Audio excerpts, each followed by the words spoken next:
Episode 1, The Air Here Isn't Right. They arrived just before dusk, their car kicking up gravel as it crunched to a stop beneath a canopy of towering pines. Smoke Hollow Lodge was smaller than the brochure had made it seem. One-story, weathered wood siding, two front windows dark as eyes. The forest around it pressed close, like the trees had taken a step too far inward. Claire stared through the windshield.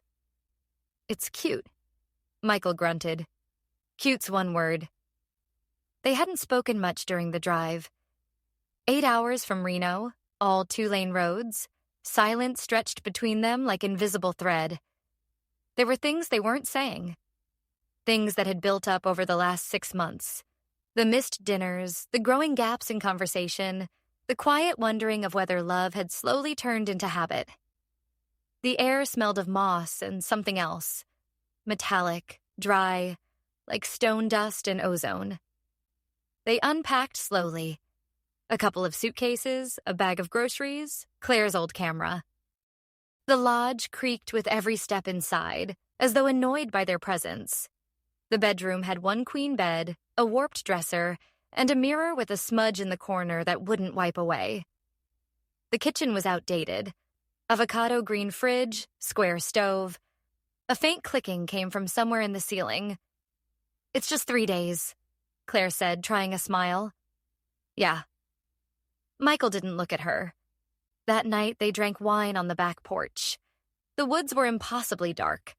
No stars, no moon, just a fog that hadn't been there earlier, curling low across the forest floor like breath. The trees were silhouettes, unmoving. "You feel that?" Claire asked suddenly. "What?" "Like the airs. Thicker." He sniffed. "Maybe. Forest humidity." "No, not like that. Like, it's charged."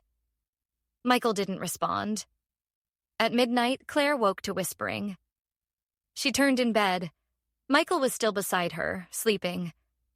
But the voice was close, right by her ear. It said her name, slowly, like a prayer. She sat up. The room was empty. She checked the hallway. Still empty. The back door was locked. When she returned, Michael stirred. "What are you doing?" "Thought I heard something." He turned away. "We're the only ones out here." But when Claire lay back down, she thought she saw someone standing in the mirror, just for a second. A shape. Not hers. By morning, Michael was irritable. He claimed the coffee tasted strange, bitter and sour at the same time. The fog hadn't lifted. The trees looked closer to the house than before. Claire's camera didn't work. The battery was full, but every photo came out black. They tried hiking. The path was barely marked. Claire took his hand. He flinched, then apologized. 10 minutes in, she said, "Did you just say something?" "No." "I thought you whispered something." He looked at her, annoyed. "I didn't." She didn't push it. That evening, as they cooked pasta, Michael swore he saw someone walk past the window. A woman. Just a glimpse. Long hair, white dress. He stepped outside with a flashlight, but found nothing. Later in bed, Claire dreamed of him kissing someone else. A woman with her face. When she woke, he was holding her hand. "You were talking in your sleep," he said. "What did I say?" "You said, 'Don't let her take me.'" The second day, the hallucinations worsened. Michael walked into the living room and saw Claire curled on the sofa, except she was also in the kitchen, humming. He blinked. The version on the sofa was gone. Claire found a photo in her journal, a Polaroid she hadn't taken. It showed Michael and a woman in the woods, their backs turned. The date scrawled in ink, 1978. The trees whispered. At dinner, Michael accused her. "I saw you. In the woods. With someone else." Claire dropped her fork. "What the hell are you talking about?" "I saw it." "You're not well." "You kissed him." "There is no him." Silence. I think we need to leave, she said. Michael nodded, but neither moved. That night, the fog entered the cabin. Not through the windows, through the walls. It seeped from the wood, from the floorboards. The air turned thick, warm, dizzying. Michael staggered. Claire covered her mouth. The power cut out. They lit a candle. Then another. Shadows stretched impossibly long across the walls. Claire went to the bathroom and found the mirror smeared with steam. 4 handprints. 2 hers. 2 not. Michael sat on the edge of the bed, head in hands. He saw Claire in the hallway again, not moving, watching him. Then he turned and saw her lying in bed. 2 Claires. The one in the hall opened her mouth and said, "She's lying to you." Michael screamed. Claire rushed in. The hallway was empty. He pointed. "You were just there." "I wasn't. I saw you. You didn't." They stood inches apart, breath ragged. Her hands trembled. Michael whispered, "I don't know what's real." Claire replied, "Neither do I." Outside in the fog, a figure watched the cabin. It looked like Claire, but its eyes glowed dimly, and its mouth never closed. Episode 2, A Version of You I Don't Recognize. The morning didn't come with sunlight, only with a dull gray tone, as if the sky had been erased and redrawn without contrast. Claire woke first. Michael was asleep beside her, curled inward, face buried in the pillow. She moved quietly, checking the windows. Fog. Thicker than before. It pressed against the glass like breath on a mirror. Something in her chest felt wrong. Heavy, like grief. In the kitchen, she boiled water for coffee and found the kettle full, even though they'd emptied it the night before. A single red match sat on the counter. She picked it up. It had the same label as the burned matchbox they'd found in the drawer. Hollow Fire Lodge. Claire frowned. She opened the drawer again. It was empty. Behind her, the radio turned on. A slow, warbling melody. A man's voice singing a lullaby in a language she didn't know. She turned the dial. Nothing changed. Then the static deepened into a whisper. "He's dreaming of someone else." She spun. Michael stood behind her. "You okay?" he asked. She hesitated. "Did you turn on the radio?" "No, I just woke up." He looked pale, tired, older almost.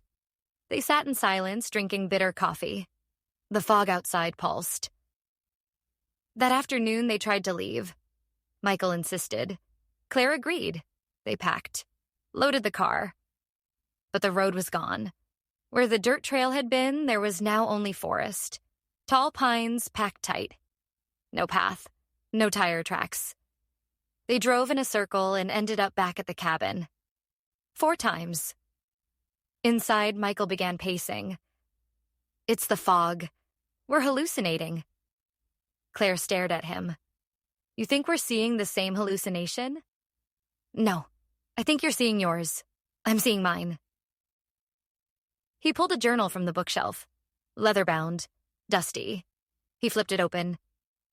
April 14th, 1976. "Rachel won't stop crying. She says she saw 2 of me." Claire froze. "What?" Michael kept reading. "I told her she was tired. Then I saw it too. Me. Standing by the porch, smiling. But I was still inside. The Rachel standing next to me said, 'Don't blink.' I blinked. She was gone." Claire sat down. "We're not the first. Someone else lived this." That night, Claire dreamt of Michael. But he wasn't her Michael. He was younger, crueler. Laughing with a woman in the woods, Rachel maybe? Or someone else? Their hands touching, her lips close to his ear. Claire watched from behind a tree. She screamed, but no sound came. When she woke, Michael wasn't in bed. She found him in the living room, staring at the mirror. I saw you, he said. With someone? In the hallway? You kissed him. Claire stepped back. No, I didn't. You whispered his name. I don't know anyone else out here. His hands were shaking. They didn't sleep that night. The next day, Michael vanished. Claire was making tea. The fog had entered the kitchen again. She turned around. He was gone. No footprints. No sound. Just gone. She screamed his name. No response. She searched the woods, the bathroom, the cellar. Empty. On the front porch, she found his ring. Just sitting there. Inside, the journal had flipped open. Rachel's gone now. I think the fog takes who it wants. I hear her sometimes. Crying, laughing. Sometimes both. Claire sank to the floor. Then the phone rang. Static. Then a voice. You have to choose which version to keep. She dropped the phone. In the evening, she entered the woods alone. They pulsed around her, breathing, remembering. She found a cabin, not theirs, smaller, hidden. Inside, a fire burned. On the wall, a photo of her and Michael. Except it wasn't them. Not exactly. Their faces. But older.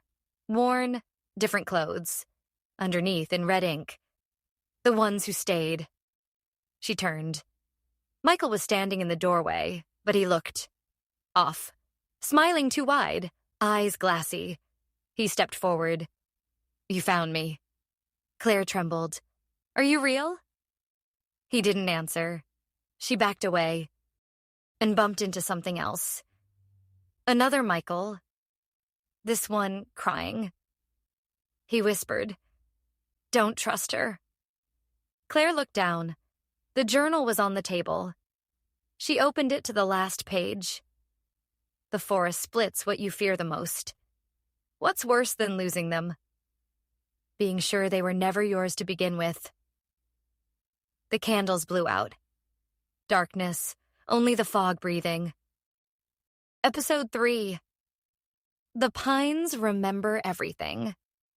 Claire walked for what felt like hours. The trees no longer looked like trees.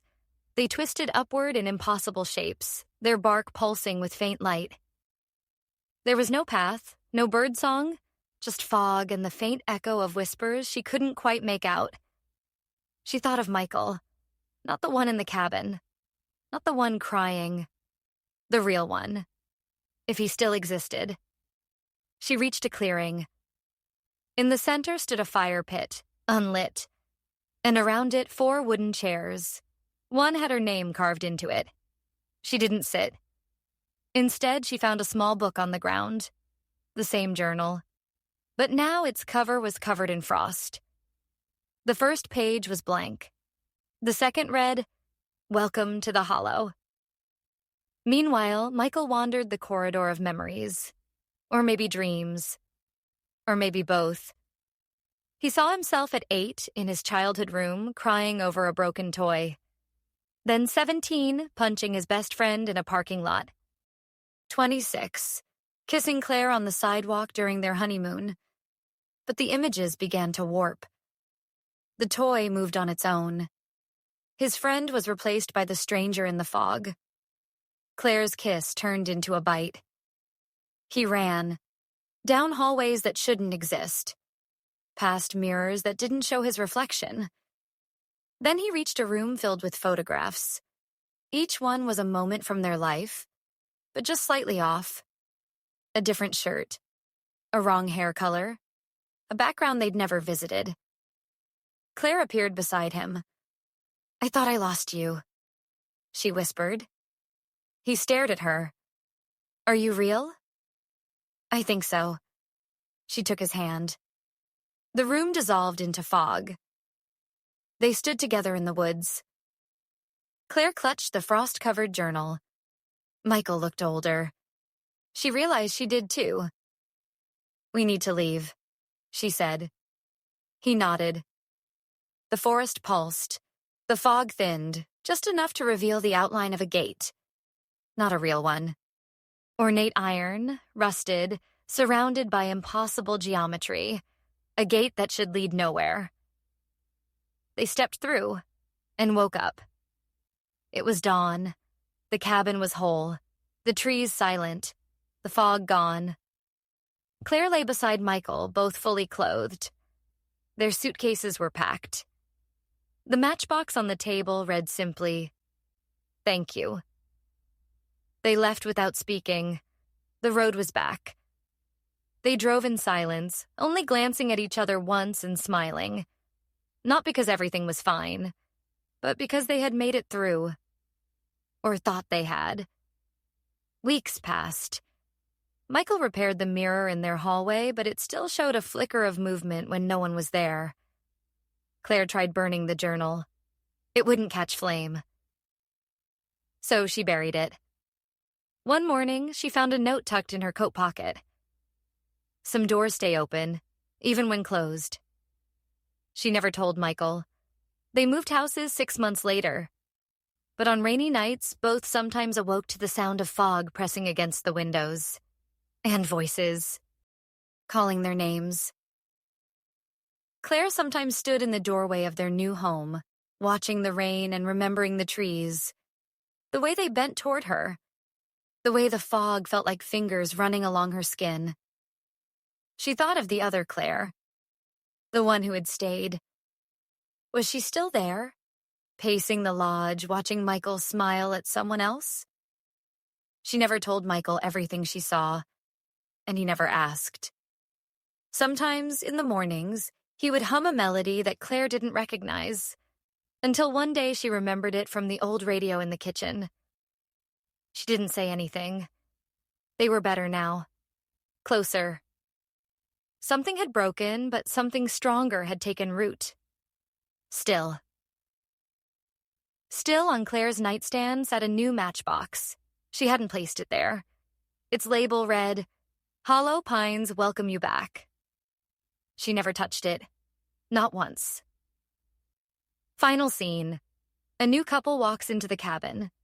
The air is quiet. The fog watches, and far beneath the soil, something breathes.